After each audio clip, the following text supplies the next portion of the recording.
Cuando digáis. Nosotros estamos ya en órbita. Tienes que encenderlo abajo. Una vez. Ahí. Pues nada, un placer. Gracias, Lola.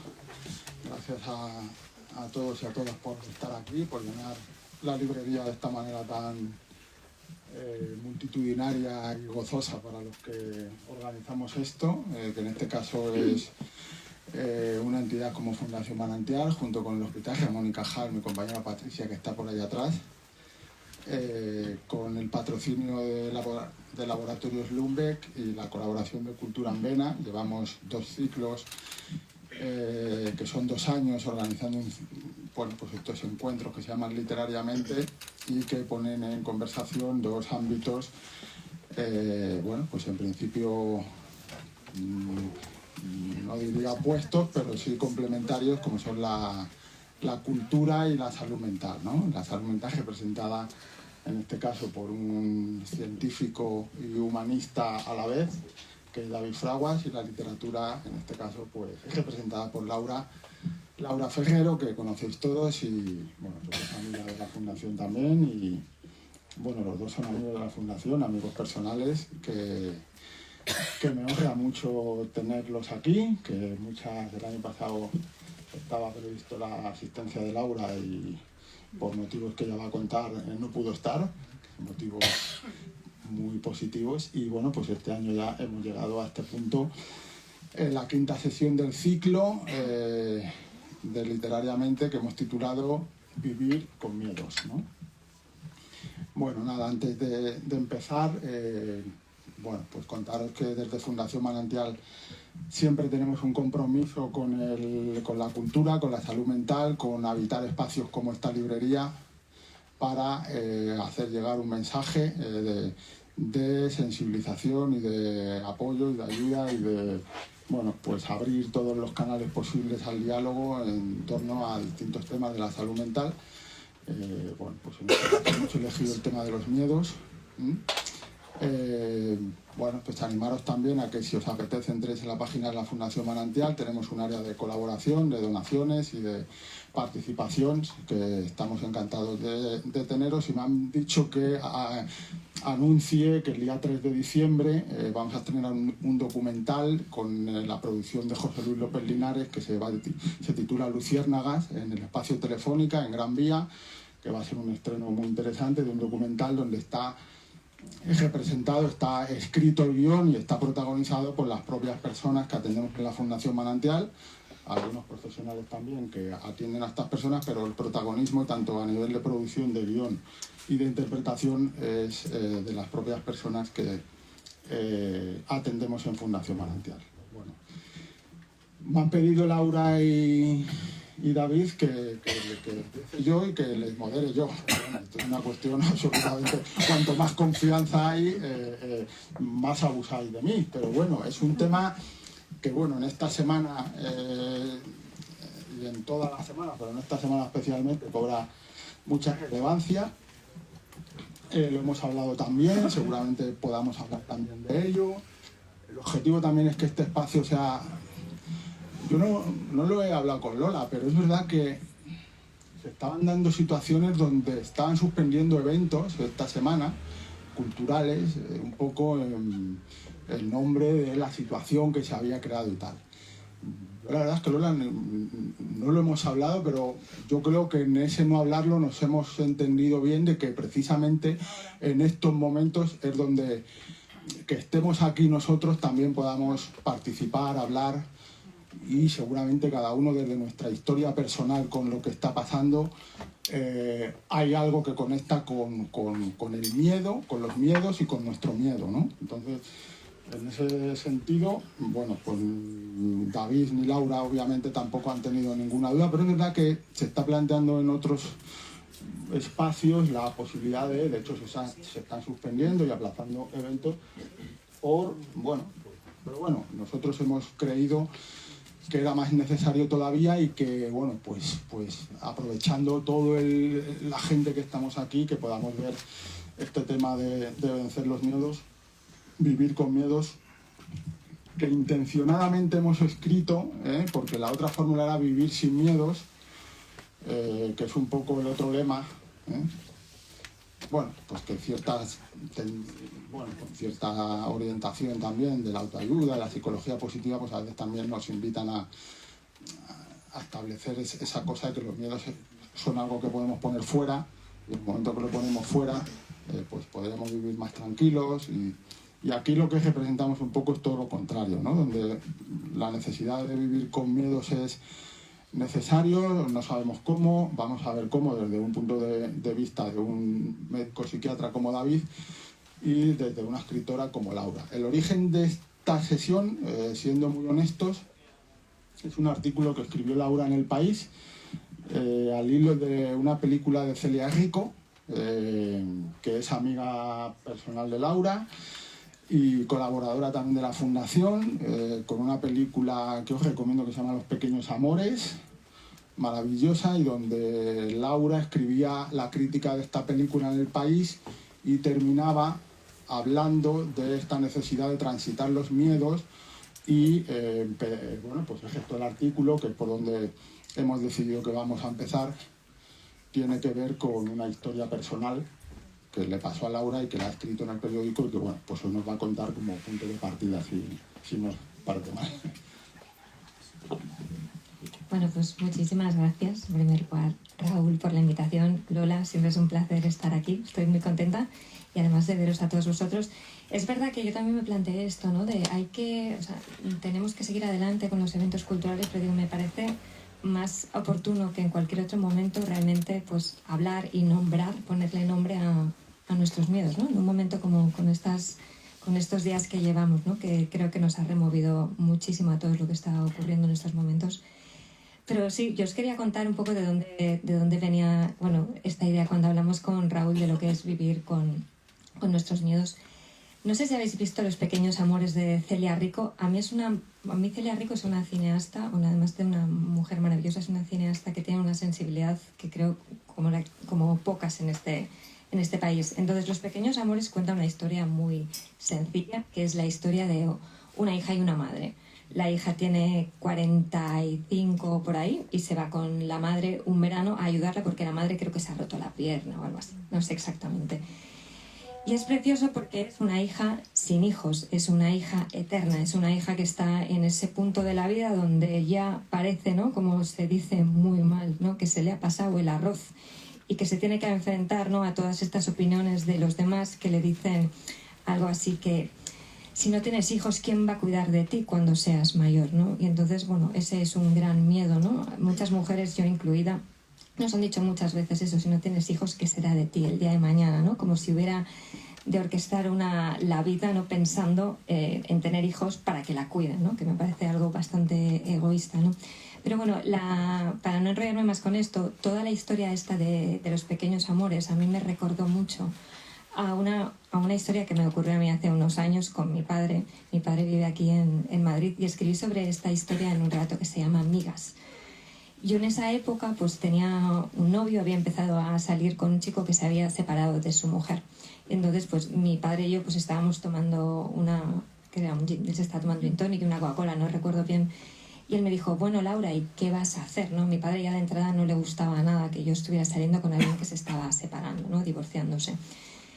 Entonces supongo que no le gustaba porque él mismo cuando yo era niña se había separado, nos había dejado a mi madre y a mí cuando yo tenía 1 año y medio y él se había ido con otra mujer. Me imagino que para él el paralelismo era muy claro, ¿no? Entonces me dijo, bueno, ¿os vais a ir de vacaciones? ¿Vais a hacer algo? Y le dije no, porque bueno, él está cuidando mucho a su exmujer, está tratando de que ella no sufra, está tratando de que todo el mundo esté bien. Y mi padre, yo pensaba que se alegraría, ¿no? De pensar qué hombre tan considerado. Y justamente me dijo, mira Laura, yo estuve en una situación similar y escogí. No se puede ser el exmarido del año y el novio del año. Y si tú sigues por ahí, lo que vas a hacer es quedarte con las migas. Entonces, a mí se me quedó, mi padre creo que es la única vez que me ha dado una opinión. Y eso de las migas se me quedó para siempre, ¿no? Porque muchas veces creo que en la vida, por miedo a quedarnos sin nada, nos quedamos justamente con las migas. Y lo que le ocurría a la protagonista de Celia Rico era que todo el rato, yo veía todo el rato ese concepto que pivotaba por allí, porque ella también tenía a un hombre que me imagino que estaba casado, al que no quería molestar, y pensaba, qué miedo tan terrible ese que nos da muchas veces, igual iba a decir a las mujeres, no, yo creo que en general lo sentimos todo muchas veces. En vez de ir a por la porción, tenemos tanto miedo de que no nos las den que nos quedamos con lo pequeño, que son las migas y que nunca será una porción entera del pastel.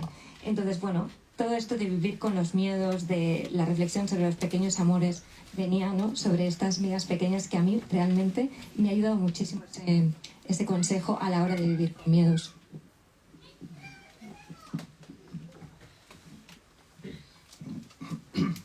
Muchas gracias, Raúl. Gracias por invitarme a estar con Laura y a venir a la Alberti. Claro, me invitan a mí, que soy psiquiatra, con Laura, y ¿yo qué voy a decir de esto? Pues mucho más que yo. Yo puedo hablar hablo de la amígdala, que es una estructura del cerebro que gestiona a nivel cerebral los miedos, pero claro, eso creo que tiene poco interés. Pero luego, si queréis, hablamos de la amígdala. O del miedo, que son una de las 4 emociones básicas, ¿no?, que son la tristeza, la alegría, la ira y el miedo. Pero bueno, por conectar con lo que ha comentado Laura, luego si surge hablo de los cuentos infantiles, que me parece interesante. Pero el miedo es una palabra que es muy difícil de definir. Aunque todos hemos sentido miedo alguna vez, aún así es muy difícil de definir, porque no existe el miedo, sino los miedos. Hay muchos tipos de miedos. Hay miedos que sobrellevamos todos los días y que creo que son necesarios para vivir con dignidad o lo suficientemente bien, parafraseando a Winnicott, y hay otros miedos que son intolerables, insoportables y que nos impiden vivir. Entonces, claro, ¿de qué miedos hablar? Voy a hablar de un momento, y para introducir, de esos miedos que nos permiten crear comunidad. Del miedo como uno de los vectores que nos permite construir el nosotros. Ayer discutíamos, Raúl y yo, que es enriquecedor, discutir en el sentido constructivo de la palabra, sobre el sentido de la empatía y de lo que ha sucedido en Valencia, y cómo, claro, lo que ha sucedido en Valencia me puede ocurrir a mí. Bueno, yo no sé si vivo en una rambla, pero da igual, lo importante es que me puede ocurrir algo parecido. Puedo perder mi casa, puedo perder a familiares, puedo perder casi todo lo que tengo en mi vida, me puede pasar a mí. Y ese sentir que lo que le pasa al otro me puede pasar a mí, eso me hace sentirme parte de una comunidad con esa persona y con ese conjunto de personas. Me hace sentirme parte de un nosotros, frente a lo que habrá fuera de ese nosotros, porque cuando definimos un nosotros, de forma inevitable aparece un ellos, los que no están en el nosotros. Pero creo que como especie, no sé, es un poco pretencioso, pero bueno, lo digo así, como especie necesitamos que haya un nosotros para sobrevivir y vivir dignamente. Y el miedo, a pesar de lo terrible que es a veces y que nos impide vivir, el miedo es necesario para poder empatizar y sentirnos parte del nosotros. El miedo de ser chiquititos. El miedo cuando crecemos, cuando somos adolescentes, cuando nos separamos del otro, para bien y para mal, porque seguramente muchas de las cosas que estamos observando recientemente, como algunos resultados electorales, se pueden explicar desde el miedo y desde el intento de construir un nosotros que nos proteja de un ellos, que puede ser un ellos fantasmagórico, un ellos irreal, pero que es un ellos que permite definir un nosotros, porque lo necesitamos para vivir. Por eso digo que para bien y para mal. Entonces, esos miedos de los que hablabas, los miedos que necesitamos para tomar decisiones un poco más acertadas, porque si no, no habrías tomado la decisión, que por cierto no sé cuál fue. Ahora te la mala. Claro, pero el miedo, ahí estaba esperando una alerta, dice, oye, ojo, decide algo, porque si no actúas, te va a ir mal. Es como una señal de alerta, ¿no? El miedo es necesario. A veces nos equivocamos, pero si eres alerta seguramente nos equivocaríamos más. Claro, luego están los miedos que no hay manera de sobrellevar. Yo decía antes, y ya termino, que necesitamos que el miedo se convierta en un relato, en parte de nuestra biografía, y darle un sentido. Y así podremos vivir con esos miedos.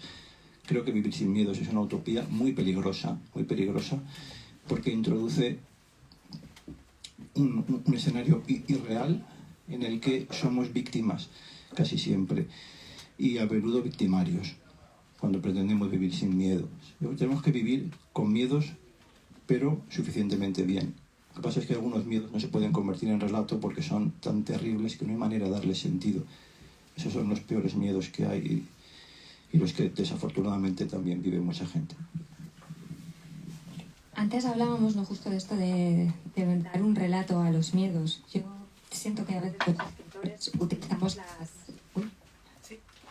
utilizamos las palabras como para entendernos mejor en el mundo, ¿no? Para mí escribir es siempre vivir dos veces. Y ahora me preguntabas cuál fue el final de este miedo. Pues mal, obviamente yo me quedé con las migas y por eso escribí un relato que se llama Migas, para que a ver si alguno, ¿sabes?, no se queda con ellas, ¿no? Quiero decir que muchas veces yo creo que las palabras nos sirven, o yo a veces tengo esa ilusión, ¿no? Como escritora pienso, algunos libros para mí son un espejo. Ojalá algo que yo escriba sea un espejo para los demás, ¿no? Porque al final como escritor lo que buscas es que las cosas nos conmuevan, ¿no? Como que nos muevan de sitio. Pero yo con esto, sí que es verdad que las cosas cuando se relatan como dan menos miedo, pero porque le das un sentido, ¿no? También yo cuando pienso en los miedos, siempre a mí lo que más me aterroriza en el mundo es aquello que es abstracto, ¿no? Hablamos también, quizás esto me lo has explicado tú y ahora lo explicas mejor de lo que yo voy a hacer ahora, pero cuando llegan las cosas en abstracto siempre asustan muchísimo, ¿no? Yo recuerdo, hace unos años mi madre se puso muy enferma y yo lo primero que hice fue pues llorar, no entender, enfadarme, pero porque yo imaginaba la enfermedad y lo peor en mayúsculas, los neones rojos amenazantes, era todo el horror, era la muerte. Luego la enfermedad llegó y la enfermedad tenía unas rutinas, la enfermedad tenía unas esperas, tenía un análisis y tenía una llamada al médico y tenía unas risas en el hospital. Cuando nos imaginamos lo peor, no estamos siendo también tampoco justos con la realidad, porque luego la realidad está llena de cosas concretas. Antes tú decías, Raúl, yo el año pasado tenía que estar aquí y no pude porque fui madre. Entonces, para mí, ser madre también, me preguntaban, ¿te da miedo ser madre? Y decías, claro que me da miedo ser madre. ¿Por qué? Porque de nuevo estamos con la proyección, la imagen, el neón, el horror, ¿qué le puede pasar? Luego ser madre y ser padre es como algo muy concreto, que es cambiar un pañal. Tiene fiebre, hay una piretal, hay tal. Pero cuando tú lo ves desde fuera, a mí la abstracción siempre me aterroriza. Entonces, yo no tengo ninguna solución para vivir con miedos, pero a mí cuando me aterroriza algo siempre digo, Laura, a lo concreto, ¿qué va a pasar? Que puedes imaginar algo pequeño, que sea muy pequeñito, da igual, pero eso va a solucionar, ¿no? Entonces yo no sé si lo ves igual, si es un relato que me he montado yo también, ¿no? Como escritora. Si me lo vas a desmontar. No, lo cuentas muy bien, pero creo que cuando cuentas el caso de tu madre, lo que has hecho es convertir ese miedo en un relato, en una historia. Y al convertirlo en una historia con sus anécdotas, como esas risas en el hospital, así es un miedo tolerable, hasta cierto punto. Y por eso creo que es importante que lo abstracto se convierta en un relato, porque si no es manejable. O sea, el miedo abstracto no hay manera de cogerlo por ningún lado. Necesitamos convertirlo en un relato para poder afrontarlo y vivir con él. No vivir sin él, porque vivir sin el miedo es otra historia, pero podemos hablar. Al hilo del relato de los miedos, antes comentábamos también, hay un libro que os recomendamos, creo que puedo hablar en plural mucho a todos, que se llama El cuerpo lleva la cuenta, que es de cómo el cuerpo integra la experiencia traumática. A mí ese libro realmente, pues iba a decir, me cambió la vida, sí, realmente me cambió la manera de ver el trauma. Y hay una parte de ese libro en que se estudia, se habla de las investigaciones que se han hecho sobre los veteranos de guerra de Vietnam en Estados Unidos, ¿no? Pues hay pues un grupo no sé de cuántos veteranos que fueron pues sometidos a, los exploraron, investigaciones, que lo estuvieron analizando de cerca durante muchos años. Entonces distinguieron dos grupos, aquellos que contaban los horrores que les habían ocurrido en Vietnam siempre de la misma manera, con un relato completamente rígido, que no se cambiaba ni una palabra, ni el pero ni el sin embargo del final. Y sin embargo había otro grupo que fue modificando el relato conforme fue evolucionando en la vida. Si yo os pregunto, ¿no?, ¿cuál de estos fue los que sobrevivió de alguna manera o sobrellevó mejor el trauma? El segundo grupo, aquellos que fueron capaces de crear un relato dúctil, manejable, ¿no? Entonces, cuando hablábamos de la importancia de darle un relato a nuestros miedos, también un relato, ¿no?, que no sea rígido. Tú antes lo has contado muy bien. Esto de los criminólogos, sí, que me interesa mucho. Bueno, una anécdota decía que cuando una persona vive una experiencia muy, muy traumática, muy intensa, es muy complicado que recuerde esa experiencia siempre de la misma manera. Y si siempre cuenta lo que le ha ocurrido sin cambiar una coma, es sospechoso. Y uno piensa que es una versión que es algo que le han contado, que diga, puede que ocurriera de verdad, pero en todo caso lo que está contando no es como lo recuerda, sino como le han dicho que lo diga o como esa misma persona se ha contado a sí misma lo que le pasó. Pero yo creo que el relato tiene que ser un relato en el que la persona se inscriba dentro de él, que sea un protagonista ese relato. Si el relato no cambia, seguramente no eres protagonista, porque tú en tu vida es difícil que recuerdes lo que te ha pasado siempre de la misma manera, porque la memoria envejece, ¿no? Y los relatos también. Y los miedos también van cambiando con el tiempo. ¿Qué pasa cuando el miedo es excesivo? Estamos hablando de miedos tolerables, de miedos que se pueden convertir en relato, pero cuando el miedo conlleva mucho sufrimiento, ¿qué hacemos con ese miedo?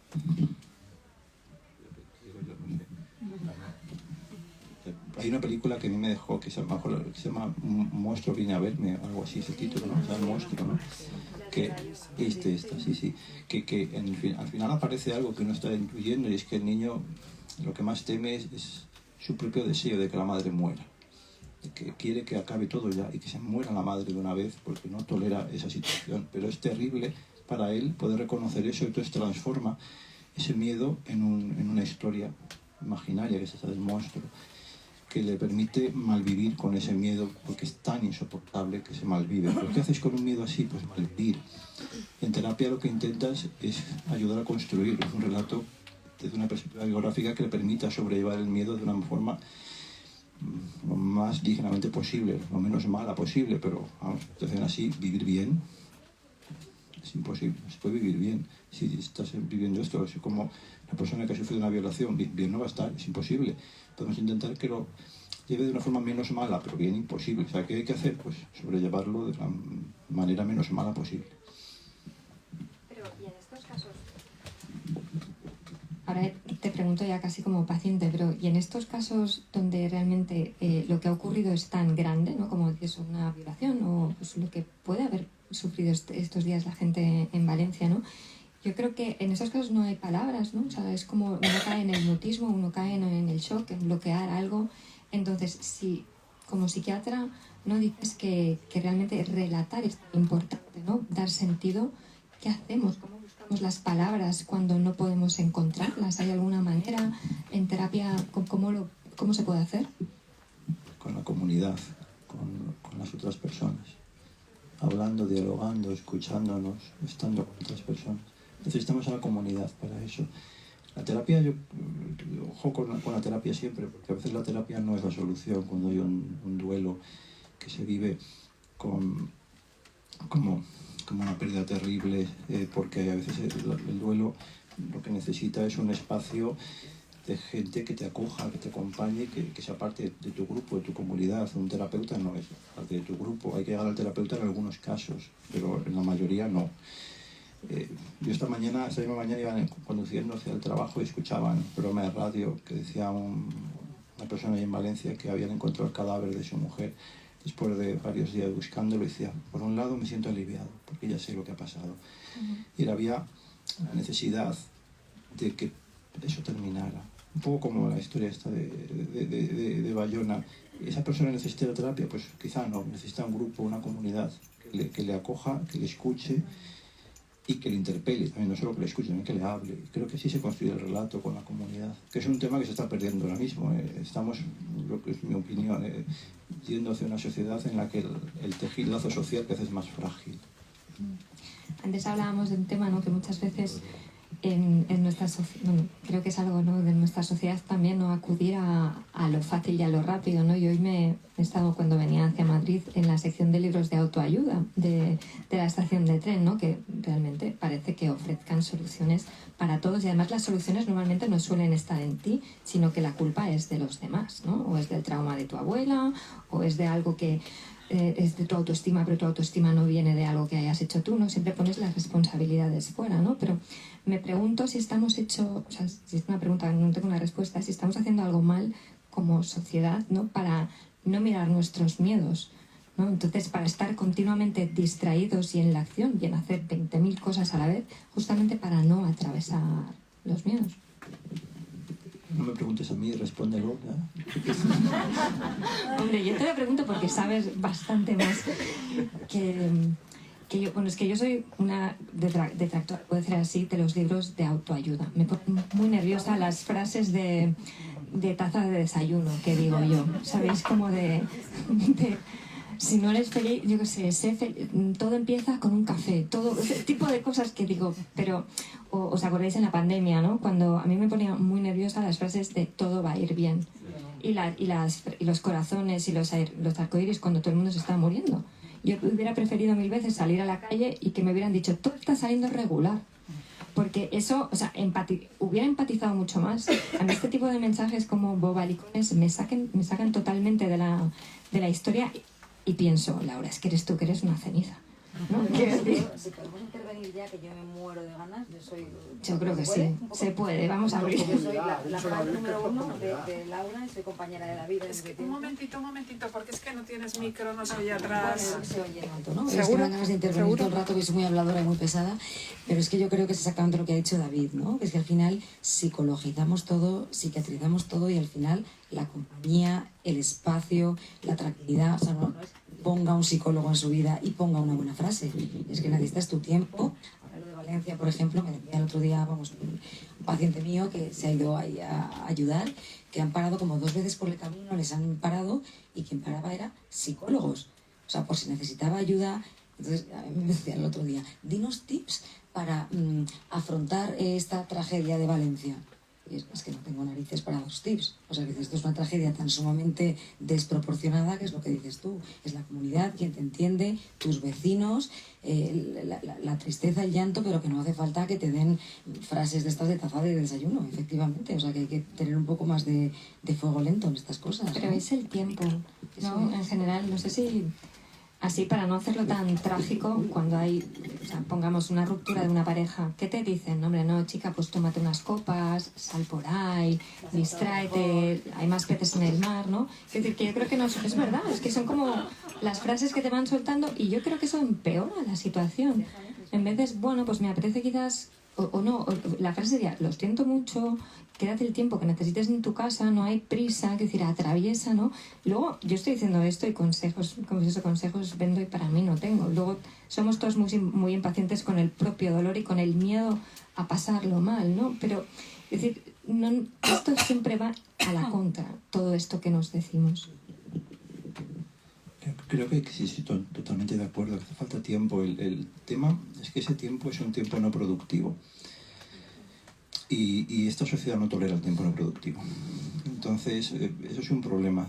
Cuando el tiempo que necesitas es un tiempo en el que no vas a producir. Pero no vas a producir no solo a nivel laboral, sino a nivel incluso familiar o social. Vas a ser una persona poco productiva o de nula productividad. Y no lo llevamos nada bien en general. Y yo creo que eso es uno de los motivos por los que buscamos soluciones rápidas y atajos. Y creo que la sociedad en general no lo lleva nada bien también, porque hay una presión social porque el duelo termine pronto. Bueno, venga, no será para tanto. No, pon de tu parte, esa frase, pon de tu parte, que es el horror. Ante una situación que te aterra, por volver a los miedos un poco, pues a veces hace falta mucho tiempo, pero es un tiempo no productivo y eso es muy complicado sobre ello. Y porque tampoco nos educan en cómo responder al dolor de los demás. Yo creo que también nos es muy incómodo. Yo antes hablaba de la enfermedad de mi madre, siempre pongo ese ejemplo porque fue como un momento así de mucha crisis y cuando contaba lo que tenía me decían, o sea, mi madre tenía un cáncer hematológico y siempre me decían, no chica, pero ahora mismo hay muchos avances. O sea, pero me lo decía desde gente que tenía, o sea, yo tengo nula formación en hematología, como la gente con la que hablaba. Entonces era, o hay muchos avances, o ya verás que todo sale bien. Entonces, en vez de preguntar, oye, ¿y cómo está? ¿Cómo está tu madre? ¿Cómo estás tú? ¿Cómo hacemos? ¿No? O sea, ese sentarse, ese tiempo que tampoco es productivo, es simplemente de acompañamiento. Siempre digo, creo que lo que nos ocurre principalmente es eso, que no nos sabemos sentar y simplemente mirarnos, que es una cursilada lo que acabo de decir, pero es que creo que muchos de nuestros problemas, y tendríamos mucho menos miedo también si pudiéramos mirarnos a nosotros y mirar lo que ocurre. Claro, pero es como un niño que ves que está sangrando y le miras la herida, ¿no? Todos tenemos como la urgencia y la angustia de poner una tirita, ¿no? Entonces muchas veces decimos cosas absolutamente absurdas para consolar, que una vez que has dicho la frase has dicho, qué cosa más absurda, ya era hora de que le pasara, ya ha dejado de sufrir. Y eso siempre es desalentador absolutamente, ¿no? Pero tenemos como la necesidad de cuidar, pues muchas veces absurdamente e inadecuadamente, ¿no? Tú decías antes, David, apuntabas una historia muy interesante, que es esta historia de qué función cumplen los cuentos infantiles, y antes de entrar aquí hablábamos un poco de esto, ¿no? Y había divergencias de opiniones, ¿no? Porque donde decimos esto, también ahora hay una tendencia que también se ha estudiado y está muy en la actualidad mediática de cambiar los finales de los cuentos y hacerlos políticamente correctos para no alterar el orden psíquico de nuestros menores, que les llamamos la generación de cristal, y luego les cambiamos el final de los cuentos para que no se traumaticen. Y David, que es un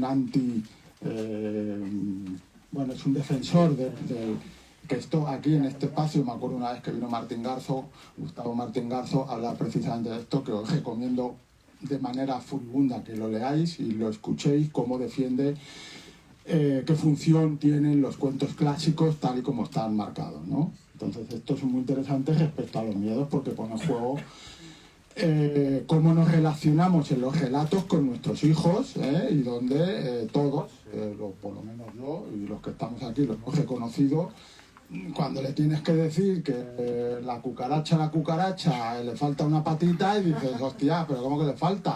Entonces estamos intentando evitar la falta para creernos que nuestros hijos van a estar completos, y precisamente lo que nos dice entre otras teorías del psicoanálisis, es que se trata de todo lo contrario, de reconocer la falta en el otro y en el uno para poder transitar esa falta, porque si no estamos en falta es que no estamos vivos, ¿no? Antes lo comentábamos, ¿no? Yo defiendo que hay que respetar los cuentos originales y no edulcorarlos, de cambiar eso al final. Incluso las películas antiguas de Disney, defiendo que Bambi se muera. Digo, perdona, Bambi no, la madre de Bambi se muere. Bambi también. Pero sí, Bambi morirá después. Porque somos mortales. Pero se muere la madre de Bambi a 2 minutos o 5 de empezar la película, ¿no? Y eso es algo que, Dios mío, pues que es muy importante. Y contaba el cuento Hansel y Gretel, que a mí me parece uno de los cuentos más poderosos. El cuento Hansel y Gretel, si no lo recordáis, es que es una familia, padre, madre y dos niños, y muere la madre y el padre se casa con otra mujer, y entonces la madrastra, que no tolera a los niños, convence al padre para que los abandonen en el bosque. Entonces el padre y la madrastra, ambos, abandonan a los niños en el bosque. Y allí en el bosque encuentran una casa, están perdidos, encuentran una casa de caramelo, y entonces van allí y resulta que es la casa de una bruja que se los quiere comer. Y finalmente logran escapar después de algunas peripecias, y cuando vuelven, ¿qué ha pasado? Que la madrastra se ha muerto, afortunadamente. Y entonces se pueden reencontrar. El final es un final feliz, el de Hansel y Gretel, pero ojo cómo comienza, que el padre y la madrastra les abandonan, claro, pero en una versión que leí yo hace poco, la historia empieza de otra manera, empieza diciendo que se han perdido, pero no es lo mismo, y es terrible que hagan esto, porque creo que es muy importante para que los niños sean capaces de vivir con miedos, que sean capaces de poner palabras a sus propios miedos, a los miedos que tienen y que no saben muy bien cómo expresar ni cómo comprender. Y por eso creo que la función de los cuentos infantiles es tan importante, porque permite que los niños pongan palabras a sus miedos. Y si creamos una historia en la que los niños han perdido solos, pues ¿dónde está ese miedo al abandono? ¿Cómo ponen palabras al miedo al abandono? Pues ya no, es una cosa... Hay de otra manera, ¿no? Yo la verdad ahí discrepaba un poco con David, porque me ha empezado a pasar ahora que uno empieza a rebuscar en sus canciones de cuando era niña, y claro, la cucaracha ya no puede caminar. Digo, uy, mal, aquí vamos de la patita de atrás, mal. Duérmete, niño, que vendrá el coco y te comerá. Pero claro, yo he recordado a raíz de buscar todas estas canciones los relatos de mi infancia. Y no sé aquí cuántos de vosotros habéis visto En busca del Valle Perdido, la del Valle Encantado, que era la historia esta de 2 dinosaurios, que era un dinosaurio pequeño que se llama Piecitos, que en los primeros 10 minutos de la película la madre se moría. No os podéis imaginar, yo igual lloré los 365 días que tiene el año, yo veía esa escena y lloraba. Entonces, yo aquí pongo en duda si todos los niños necesitan ver que la madrastra los abandona, que yo que sé, que la madre se muere. O sea, no sé, yo aquí quería preguntarte, ¿tú crees que es necesario para el psiquismo, o sea, para la formación de todos los niños, o los niños más sensibles, igual ya está bien que les digan que se han perdido jugando, ¿sabes? En vez de que los han abandonado. Bueno, yo no tengo respuestas absolutas. Yo creo, y tú, la pregunta es si es necesario, no sé. Si quieres que te responda de forma categórica, te diría sí, es necesario. Aunque luego hay muchos matices, pero creo que es muy valioso para el desarrollo psíquico del niño que él se muera. Claro que no es casualidad tampoco que se muera la madre casi siempre, porque eso es muy... que la madre es la que se suele morir. En estos cuentos, como la de Bambi, como la de Pipitos. Pero yo creo que sí que ayuda a que los niños den sentido narrativo a sus miedos. No, yo te voy a hacer caso, David, ya te lo he dicho. A partir de mañana la versión entera de la cucaracha en casa. García Márquez contaba siempre que en su casa, que era una casa llena de mujeres, siempre le dormían amenazándole con que si no se dormía venía el hombre del saco. Entonces a partir de ahí él se despertó su creatividad y empezó a generar historias hasta llegar donde ha llegado. Si es necesario o no. De la de los 3 cerditos, de la Caperucita, que el lobo se come a la abuela. Bueno, ya paro, pero es que realmente lo he ido pensando estos días. ¿Tú esto te lo planteabas antes de ser madre? Sí, a ver, yo también tenía un poco de imaginación desbordada de pequeña. Sí, a ver, yo recuerdo, a mí me daban mucho miedo estas historias porque era muy literal. Yo creo que también, por eso le preguntaba a él, ¿no? Yo creo que hay niños y niños, imagino que hay muchos niños que pasan completamente por encima, pero a mí me preocupaban mucho estas cosas. Pero bueno, ya voy a leer algo de esto después de esta conversación. Tampoco toméis lo que yo digo, como una verdad y que es mi opinión. Que Bueno, sobre todo que la función de ese miedo tiene un carácter simbólico. No es lo mismo crear un miedo real que un miedo simbólico. Claro, si tú estás amenazando con un miedo real permanentemente a un niño, pues eso le puede traumatizar, obviamente. Pero la diferencia entre un miedo real y un miedo simbólico. El miedo simbólico, claro que ayuda, si ahí damos el salto a la realidad, a la amenaza, ¿no? Que también a veces los padres utilizamos mucho el tema de la amenaza. Con un miedo real, pues ahí ya puedes hacer niños muy temerosos, ¿no? Pero yo creo que es la diferencia y la función, y por eso está bien hablar de esto en un sitio como una librería, donde todos los que estamos aquí, seguramente grandes lectores, nos ayuda mucho a transitar y nos ayuda a transitar los miedos y las angustias que tenemos todos los días, el poder leer y el poder venir al Alberti y que Lola, Iñaki y Ana nos recomiende el libro para leer, ¿no? Sí, eso que dices es determinante, el que sea una ficción, porque los niños aprenden a que es una ficción y que la ficción y la realidad tienen escenarios distintos. Es verdad que a veces confluyen y no es tan fácil decidir cuál es uno u otro, pero creo que es muy importante que sea una ficción.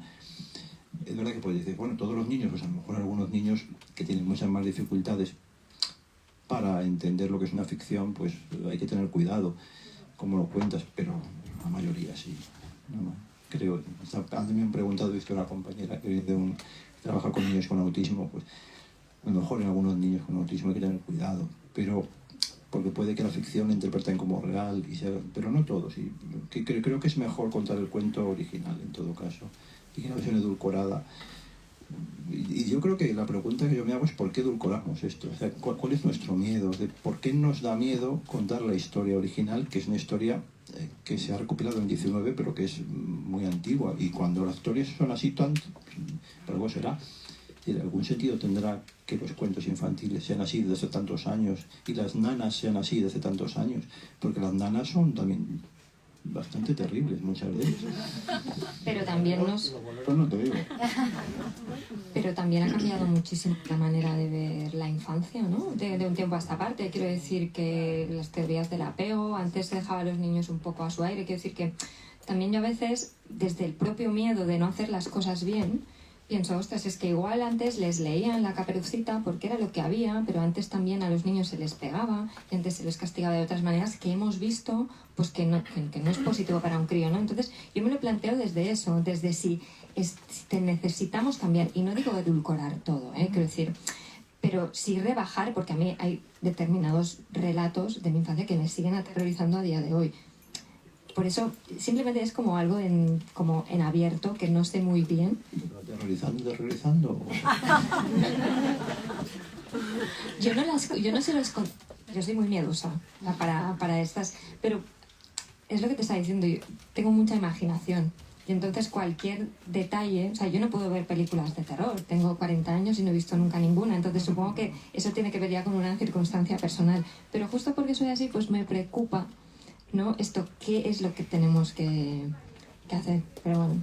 Lo que decía David antes, hablando de Winnicott, que una madre tiene que ser suficientemente buena, pero no tiene que ser perfecta, y eso es lo que se intenta ahora con la infancia, que había cosas que antes eran excesivamente duras y estrictas y represivas, y ahora nos estamos pasando, yo creo que ese es el trasunto, que nos estamos pasando al lado de facilitar excesivamente las cosas y endulzar excesivamente las cosas, cuando la vida desgraciadamente no es así, y los niños con 10 años tienen YouTube y ven perfectamente que no es así, aunque les contemos el cuento de otra forma, ¿no?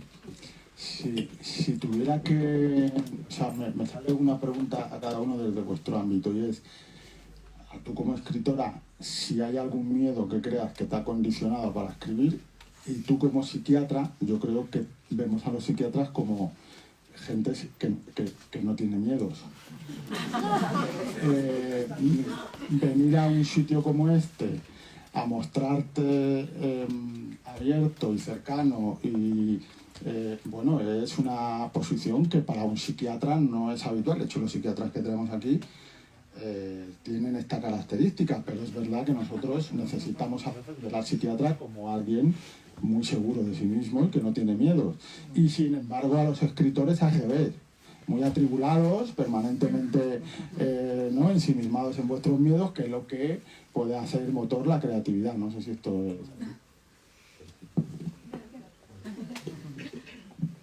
Es muy interesante esto que has dicho.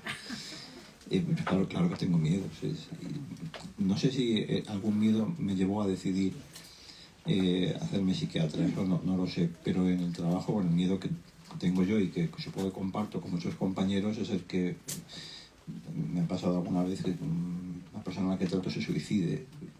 Creo que todos los que hemos atendido gente, pues alguna vez se ha suicidado y es terrible la experiencia, y de vez en cuando pues me da miedo. Y cuando me da miedo, pues actúo, porque ya no me quedo... O sea, ya no dejo de escuchar a mi miedo. O sea, mi miedo me sirve también de alerta. Cuando yo tengo miedo que alguien se suicide, digo, aquí ahí pasa algo, vamos a... O sea, que hasta cierto punto ese miedo me ayuda. Y a veces es un miedo incluso que siento, digo, uy, esto... Siento como en el cuerpo. Y ahí ya digo, ojo, que aquí está pasando algo, que se puede suicidar. Pero no sé si yo tenía un miedo anterior que me hiciera ser psiquiatra, así como miedo, pero posiblemente, lo voy a pensar. Pues yo creo que para mí escribir es una manera de no tener miedo. Escribir es vivir las cosas dos veces. Cuando las estás viviendo en directo no tienes como ese tiempo para pararte a pensar y reflexionar, y las cosas asustan más. Yo durante un tiempo, pues, a veces, o sea, bueno, cuando era más pequeña sobre todo, utilizaba la escritura para cambiar los finales de la vida real. Por ejemplo, lo que os estaba contando de la historia de Piecitos. Yo claro, cuando era niña no distinguía entre la ficción y la realidad, quizás por eso me pasaban todas estas cosas. Entonces yo cada día volvía a ver la película de En busca del Valle Encantado, porque pensaba que en una de esas reposiciones la madre no se moriría. Claro, bueno, que os digo, la imaginación... Entonces yo empecé a escribir para cambiar las cosas que yo creía que tenían que ser de otro modo. Entonces a mí la escritura me ha servido para no tener miedo. Y de hecho hay muchos episodios que me han ocurrido en la vida, como me imagino que a todos, ¿no? Pues que dan miedo, pues que son situaciones dolorosas, que realmente no querría volver a pasar por ellas, pero el hecho de haber logrado escribirlas hace que les tenga menos miedo. No son cosas que voy a publicar nunca, pero me sirve como para transitarlo desde el lugar que da la paz y la calma de la escritura, que al final la escritura, yo siempre digo, es que es distancia, y es una distancia que permite comprender. Así que mira, yo creo que el oficio que tengo me permite no tener tanto miedo. ¿Puedo hacer una pregunta? Y cuando escribes, si te parece algo a lo que temes, ¿lo utilizas como material narrativo o no? Pues depende, porque hay situaciones que son muy reconocibles. A mí la autobiografía no me gusta del todo, aunque mi última novela sí que hay una parte autobiográfica, entonces me sirve sobre todo para mí, para ver. Y muchas veces sé lo que pienso sobre la realidad cuando lo escribo. Entonces, para mí, no es que la escritura nunca ha sido para mí ni una catarsis, ni terapia, sino es como la manera de entenderme con esta distancia. Pero ya te digo que a veces... Por ejemplo, la escena esta de migas, bueno, pues es una historia que no me importa nada compartirla porque es algo que sabe mi padre, o sea, no es nada íntimo, profundo mío, ¿no? Pero hay cosas como que nunca jamás querría publicar, pero que sin embargo al escribirlas me sirven a mí. Pues si queréis, empezamos a compartir un poco, hacemos 2 o 3 preguntas o diálogo, intentar no enrollaros mucho para que sea más fluido, ¿vale? Y... Una de las cosas que yo pienso que pasa es que nos da miedo hablar del miedo. Y cuando te pasa algo muy horrible, nadie te pregunta por no molestar. A mí me ha pasado. Y todo el mundo sé que quiere saber qué tal estoy, pero como es un tema tan horrible, pues se queda en... Y eso nos pasa a todos, porque no sabes cómo afrontar hablar de algo terrible. Solo en el psiquiatra, pero no en los grupos que David decía, ¿no?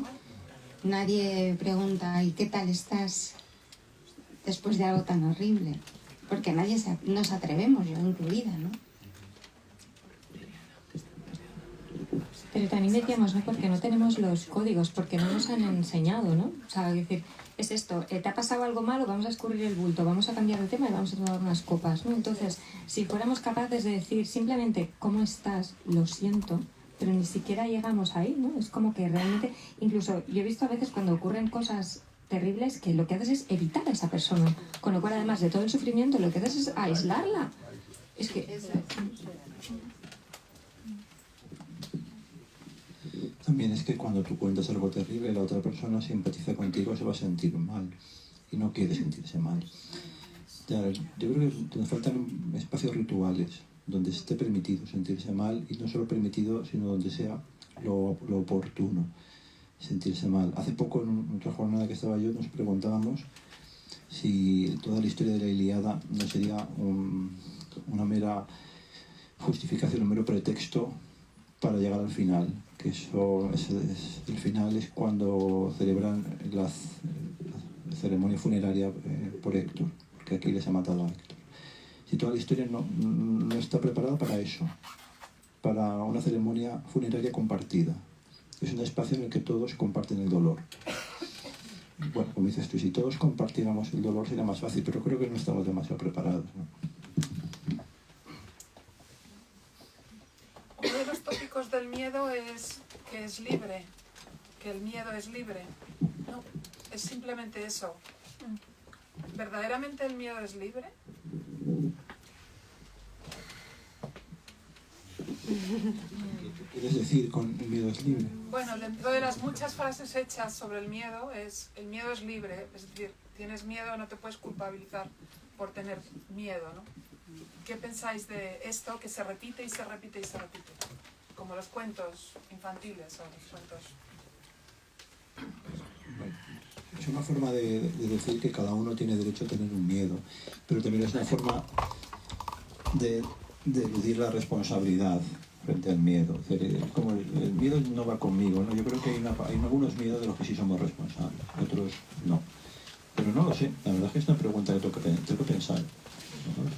Sí, además también está detrás la idea de que el miedo libre significa que cualquier reacción que yo pueda tener está justificada porque el miedo es libre, ¿no? Es un poco que dices tú, la responsabilidad, ¿no? Y es verdaderamente así, no sé, Lola siempre hace unas preguntas muy inteligentes, obviamente, y nos dejas pensando. Pero yo creo, y tal y como te lo he escuchado, tiene que ver con esta cosa de justificarme ante una reacción ante el miedo en el que todo vale, ¿no? Porque el miedo es libre. No lo sé, lo podemos pensar. Yo diría que el miedo es muy individualizado, ¿no? Como decías tú. Yo soy muy miedosa. Sí. El miedo es muy individualizado, que yo soy muy miedosa, pues depende de tus experiencias, de tu forma de ser, de tu personalidad, las cosas te vienen más grandes o no tan grandes, ¿no? Entonces es libre, pues evidentemente si algo te asusta excesivamente, tampoco es para culpabilizarte, ¿no? Es para ayudarte o bueno, qué suerte que tú no tengas miedo, ¿no? Con esta misma cosa que a mí me aterroriza. Aquí.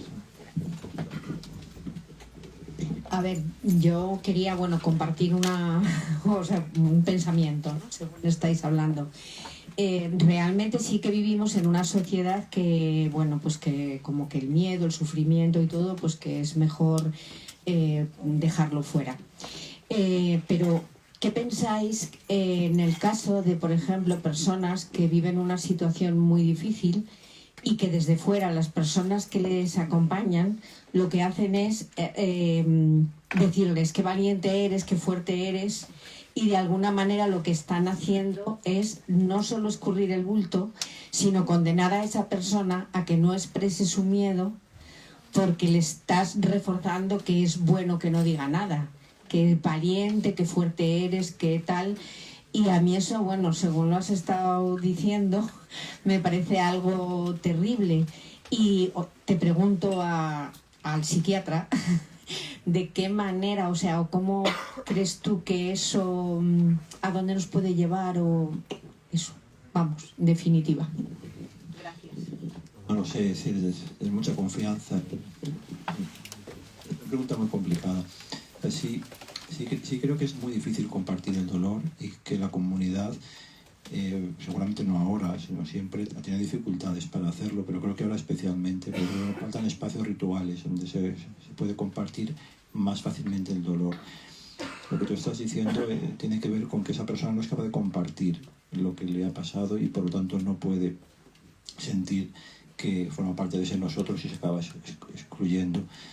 Pero no tengo una respuesta clara para lo que planteas. Creo que ¿a dónde nos llevará esto? Pues si tengo que hacer un vaticinio, pues yo creo que vamos a tener que sobrevivir creando comunidades como esta, en la que estamos ahora nosotros y como la que podamos crear como familiares, amigos.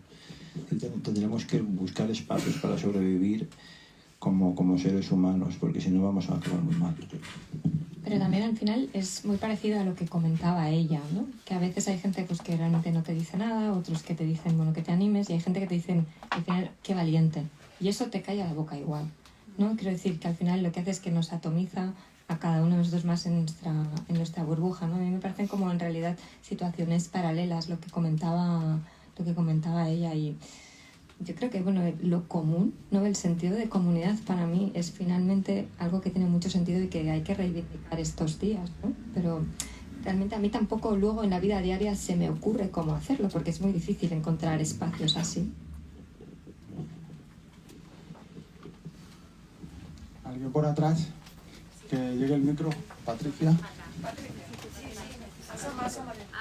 Quería un poco en que ya hemos hablado también con Raúl muchas veces del tema de la polarización, cómo quizá esa falta de espacios, de lugares comunes para compartir el miedo, está haciendo que cada uno comparta el miedo con su propia tribu, ¿no? Cuando David empezaba a hablar del ellos y del nosotros. Entonces, cómo también el miedo hay que compartirlo más allá de tu espacio personal o de tu gente de la misma opción política, porque ahora estamos viendo una época, ¿no? Lo estamos viendo, de desinformación y de auge que nos está dividiendo y hace imposible generalizar miedos que a lo mejor tenemos todos y la gente pues los va segmentando con sus tribus y haciendo que la población se vaya atomizando, como decía Laura.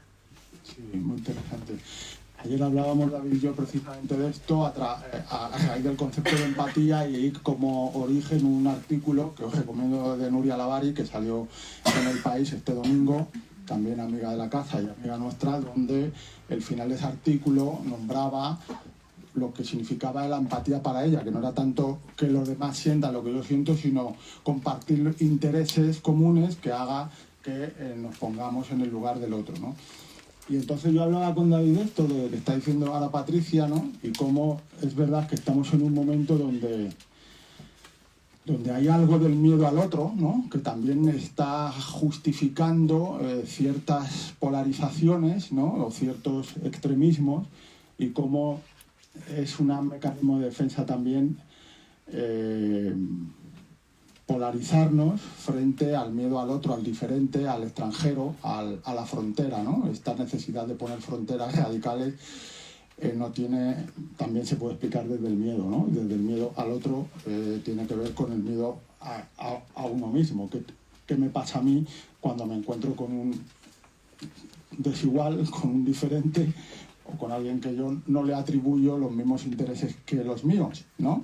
Intereses que yo le decía a David que para mí son lo que tiene que ver con lo humano, donde tú puedes vivir en otra ciudad, tener otro color de piel, tener otra orientación sexual, pero lo humano, los valores de lo humano nos siguen caracterizando y eso se está perdiendo ahora, está absolutamente radicalizado. Y lo que acaba de pasar en Estados Unidos seguramente pues también algo de esto tiene que ver con esto de defender la patria frente al enemigo, que es un otro, ¿no? Que tiene que ver con la polarización que dice Patricia, y al final es el miedo de que me quiten lo mío, ¿no? Y entonces ahí me territorializo, ¿no?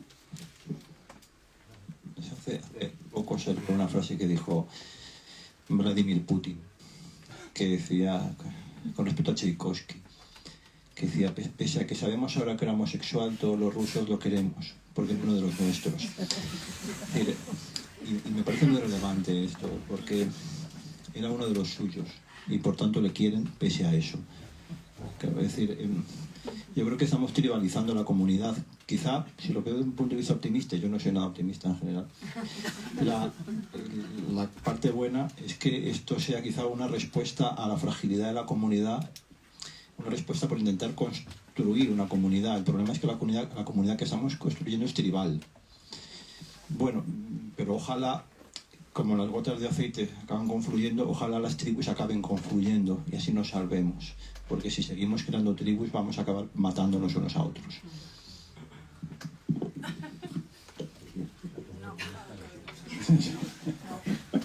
Se ha quedado muy poco optimista ese final. Sin duda. Había una pregunta aquí. Sí, venga, ¿La última pregunta? Una más, la última es... Con un poco de esperanza, sí. Cuenta un chiste o algo. No va para él, acérqueselo. Bueno, me ha parecido entender a David que decía que somos responsables de algunos de nuestros miedos y no de otros. Me ha parecido entender eso. Si es así lo que has dicho, por favor, ¿lo puedes explicar un poco más? Y luego cierras tú, por favor. Sí, yo creo que algunos miedos son miedos que tienen que ver primero con nuestra condición de seres humanos que vivimos en una sociedad que nos impone muchísimos límites. De eso no vamos a ser responsables porque tienen que ver con nuestra condición humana en sociedad. De otros, si somos víctimas de agresiones, tampoco. Pero de algunos miedos que tienen que ver con nuestra manera, no hablo de situaciones extremas, ahora mismo me voy a hablar de lo cotidiano, tiene que ver con nuestra forma de afrontar y de responsabilizarnos de nuestras decisiones. Sí creo que debemos hacernos responsables, es un redundante. Sí creo que tenemos que hacernos responsables de las decisiones que tomamos. De si yo decido hacer una cosa u otra, si voy a utilizar el ejemplo que ha puesto hace un momento Laura. Si decides estar con este chico pese a esto, es una decisión que tomas tú y tienes que hacerte responsable. Y si eso te genera un miedo, pues de ese miedo eres responsable. Creo que tenemos que asumirlo. Y si yo me equivoco, pues y esa equivocación me hace pasarlo mal, tengo que hacerme responsable de ese malestar. Que puede ser un miedo, pues tengo que hacerme responsable de ese malestar. Es decir, creo que es fundamental que nos hagamos responsables del miedo, del malestar derivado de nuestras decisiones. Claro que a veces estamos condicionados por la sociedad, por otras personas, y entonces hay que matizar, por supuesto, pero de muchas decisiones sí tenemos que hacernos responsables y de los miedos que pueden derivarse de ellas también. Eso quería decir, que te dejo. No, me parece maravilloso, ¿no? Como que hay que ser adultos, ¿no? Como de alguna manera esto, tomar el control de aquello que hemos escogido también nosotros, ¿no? Que hay muchas cosas que es verdad que decías tú que no. A mí me parece una reflexión muy bonita como para terminar, ¿no? Que hablábamos al principio de atravesar nuestros miedos, ¿no? Yo creo que tiene que ver con eso, con decir, esto es mío, esto lo he escogido yo, pues para allá vamos, ¿no? Con todo esto. ¿Puedo hacer una última pregunta, Laura? Sí. No. No, acércate un poquito. Yo creo que se me oye. Que precisamente por lo que acabas de decir, quería preguntarte, ¿qué libro has utilizado de tus novelas? ¿De cuál te sientes más orgullosa para que te haya podido ayudar a transitar esos miedos y como persona? Pues yo te diría, sin lugar a dudas, Los astronautas. Yo lo he dicho antes, un género que nunca había tocado así directamente era el autobiográfico. Yo quería escribir la historia de mi familia. Me hubiera encantado escribir una novela que se llamara, una historia que se llamara Mis padres y terminó llamándose Los astronautas. O sea, hay un largo camino. Pero quiero decir, yo no conocía mi historia familiar. Yo con 35 años encontré una foto de mis padres conmigo y yo nunca había visto una foto, ¿no? Y a mí, pues obviamente, pues mis padres se habían separado, había ahí muchos abandonos, había ahí una historia, pues que yo tampoco había querido mirar demasiado de cerca. A mí me era mucho más fácil la ficción y escribir sobre familias ajenas, ¿no? Entonces, para mí escribir Los astronautas, yo creo que es el libro que estuve escribiendo toda la vida. Supongo que hacerme mayor, no ir creciendo, pues me hizo decir, bueno, igual tengo que escribir este libro, igual se queda en un cajón porque no vale absolutamente nada. Pero de verdad que lo que decíamos de la importancia del relato, yo me di un relato que nunca había tenido. Y darse un relato es como de alguna manera encender la luz, como salir de la oscuridad, ¿no? Entonces, por eso yo siempre reivindico mucho la escritura, aunque sea para uno mismo. Así que definitivamente es eso. Gracias. Pues nada, con esta recomendación y con todas las que hemos practicado, os damos las gracias. Gracias, Laura. Gracias, David. A vosotros.